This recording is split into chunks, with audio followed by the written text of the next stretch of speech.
Nigeria's democracy has come of age, having endured for 20 years without any rude interruption. Section 4 of the Constitution empowers the National Assembly to primarily make laws for the good governance of the state. Besides this primary function, there is a huge range of oversight functions performed by the National Assembly to check the executive organ of government in the spirit of checks and balances. To be fair, the 8th National Assembly performed creditably in this regard in all its ramifications. However, that was not without inflicting injuries on her credibility.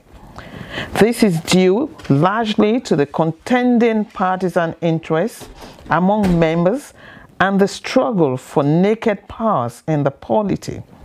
So, expectation of Nigerians for the 9th National Assembly was very high when it was inaugurated in June last year. 12 months after, has the 9th National Assembly lived up to the expectations of the people?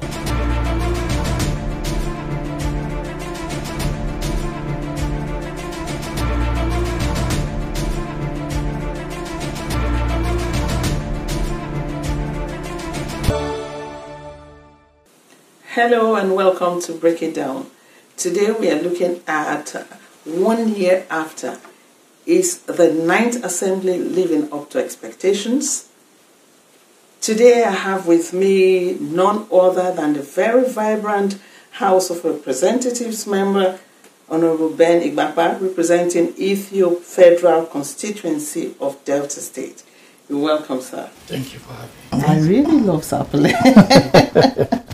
That is one town you go to and you're just filled with a different kind of joy. You know, so I'm really, really honored to be with you in your presence today. Thank you very It's happening, man. So, sir, let's come down to breaking it down, the 9th Assembly, rating the 9th Assembly by performance. Yeah. How would you rate the performance of the 9th Assembly? Well, thank you very much. I would say we've done excellently well because we have the driver of a vehicle matters a lot. We have a seasoned legislator, somebody who has gone through the grades of legislature at the national level. He's been there all the way. He's been a minority leader. He's been a majority leader. Today he's the Speaker of the House. So he's like a teacher to a lot of us who are coming for the first time. He's somebody who listens to you no matter what you're bringing to the table, so long as it's for national interest. He's bipartisan. So he's been a wonderful driver, and I can confirm that we're not doing badly as a house. Okay, you're not doing badly because you are hitting up the polity right now. That brings me to my second question. Yeah. The cordial relationship between the executive and the National Assembly. Nigerians are not too comfortable with that chummy relationship.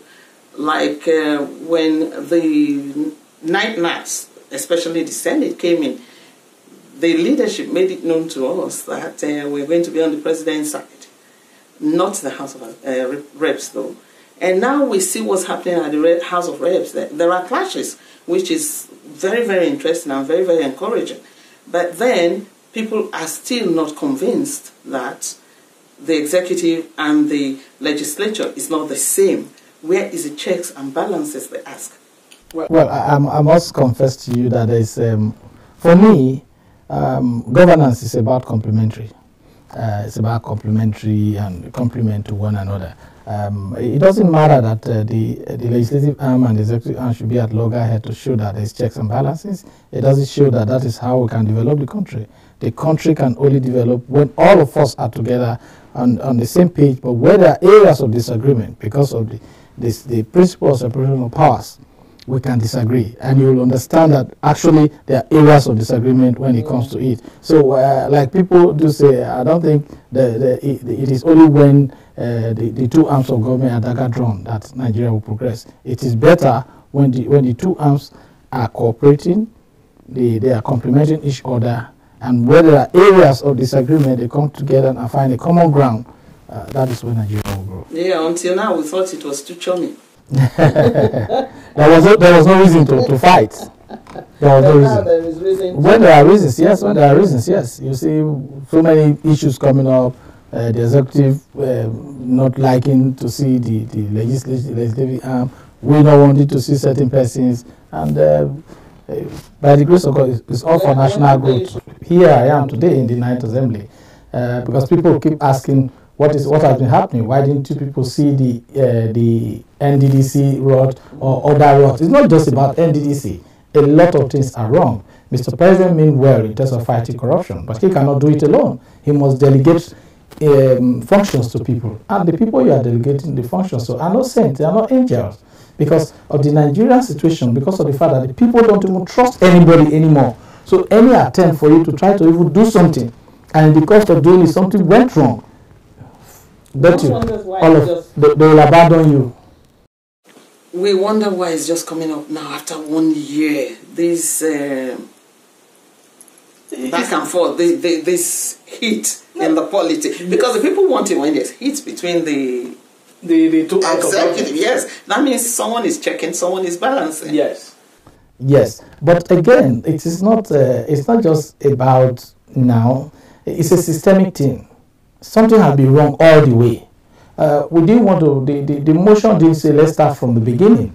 The motion said the IMC.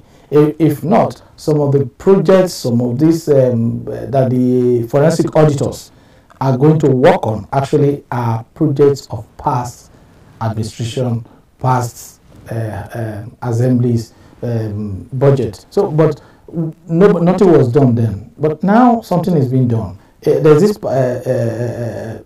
ancient adage which says that anytime you wake up, that is your morning. We have woken up and it's time for us to act. And Nigerians must stand behind us to give us that push, give us the pressure, and we'll deliver. I think they are, because everybody's enjoying what's happening. We'll be back. Let's just take a break now. We're still with Honorable Ben Igbakpa.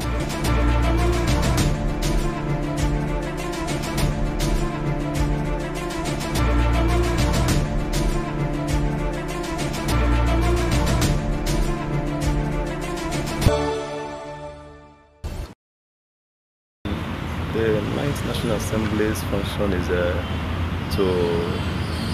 to make law for the country, to make law. I think they work hand in hand with the judiciary. It implements whatever law that is made from the assembly. Yeah.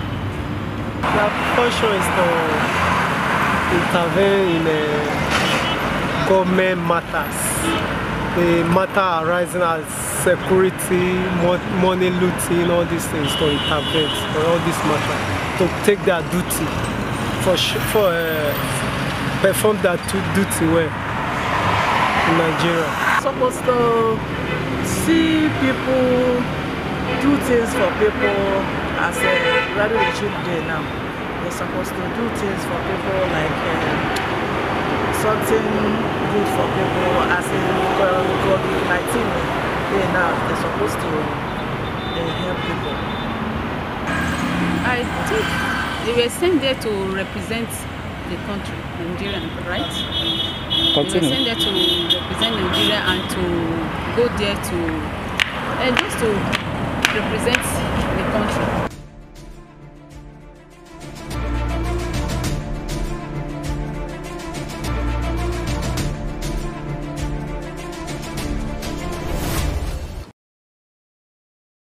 You're still on Break It Down, and we're still with Honorable Ben Igbakpa, representing Ethiope constituency of Delta State.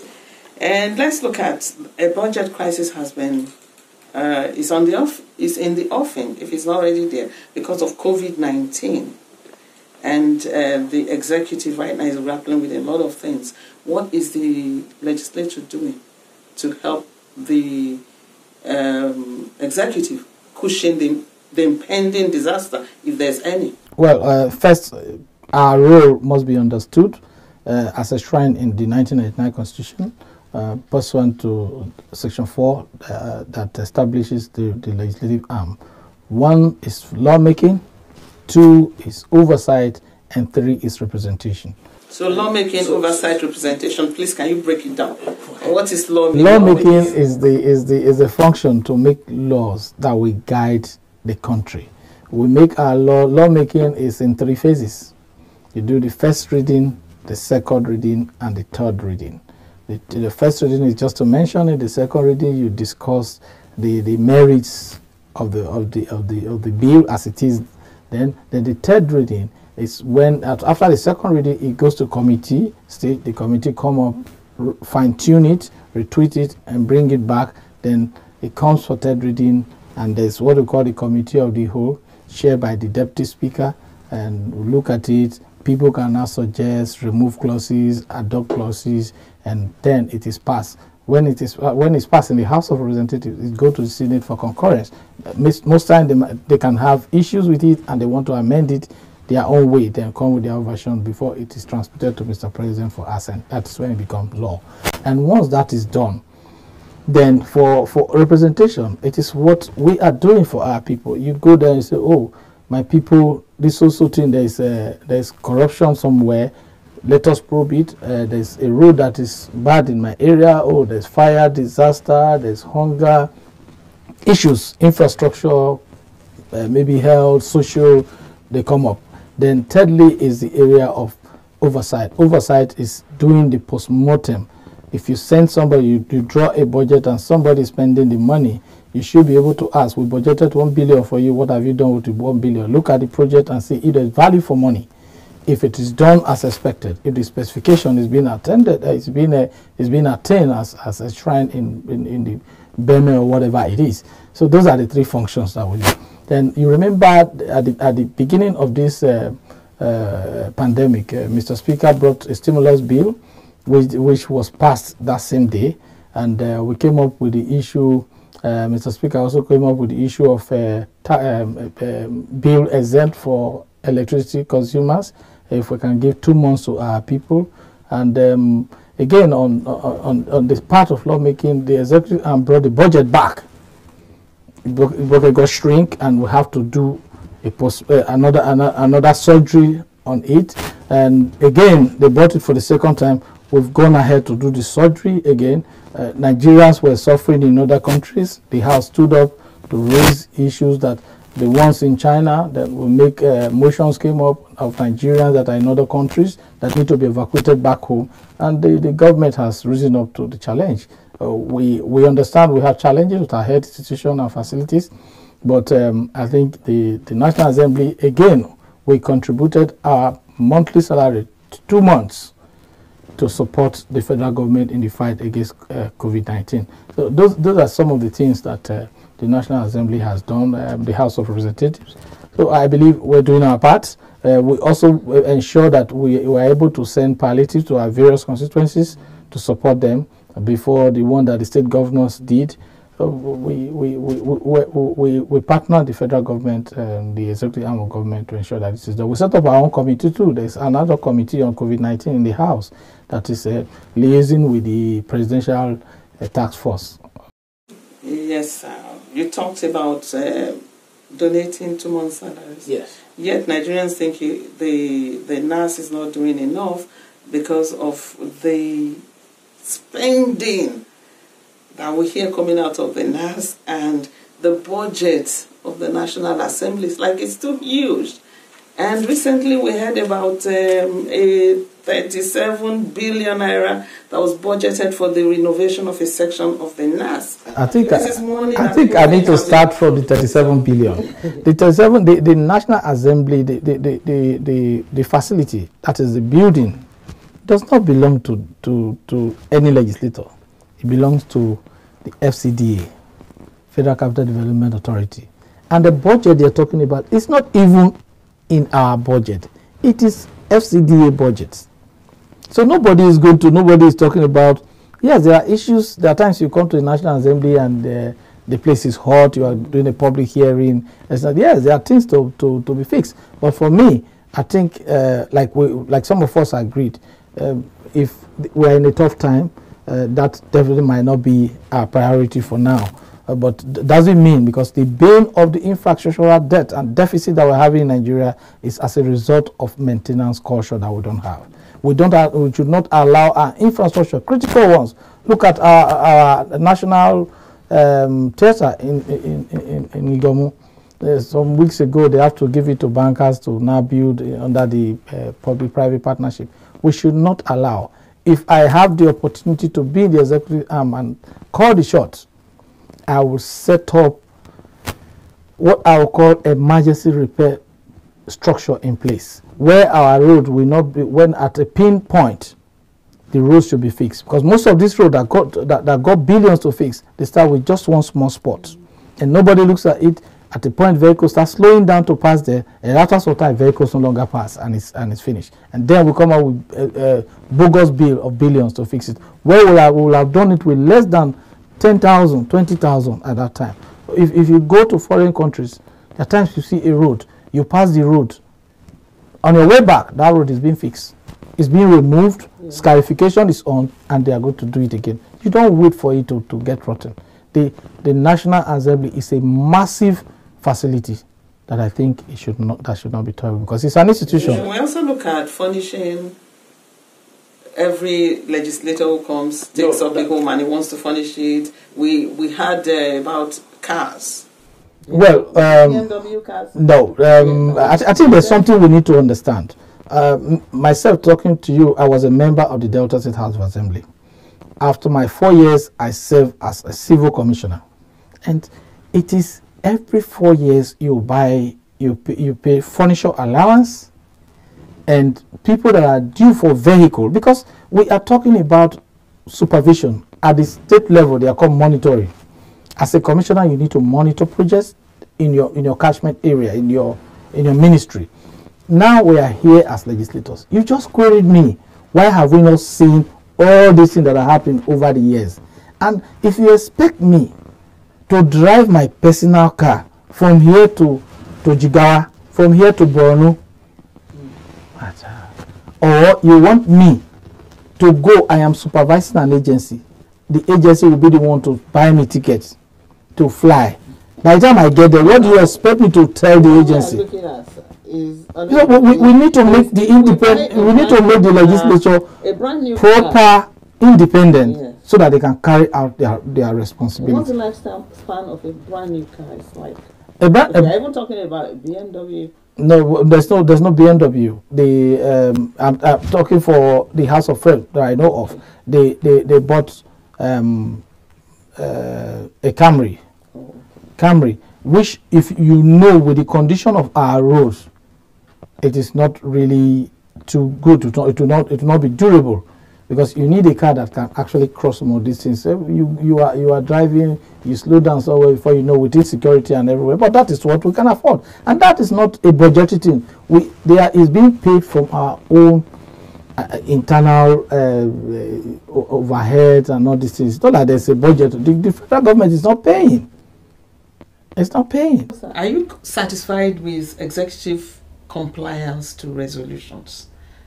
No, I wouldn't say I'm satisfied, because most times resolutions are actually they are persuasive. They don't carry the weight of law per se.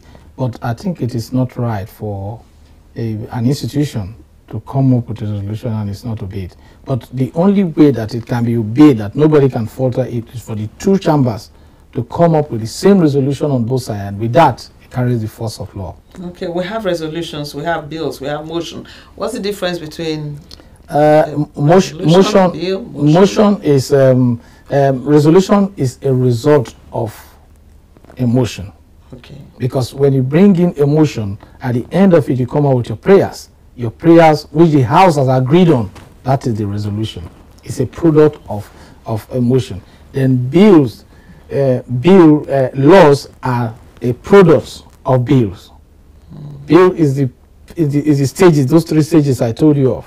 When you are done from there, the moment it leaves there and goes to the president for assent, it becomes law. So a bill is actually a law in the making, while a motion is a resolution in the making. Okay, now we understand. We have broken it down. Yes. So as a member of the House of Reps, what vision do you have for Nigeria as a country? Well, my vision for Nigeria and my constituency is to to make a change, no matter how long I stay here, to make a change, ensure that our oversight functions are rigid and the executive is on their toes, all geared towards making the nation a country of our dream. Thank you very much. I was very excited when I was going to have somebody from Delta State. I knew I was going to flow. Thank you very much. Thank you very much for watching the show, for watching Break It Down. We'll be back again same time next week. Goodbye.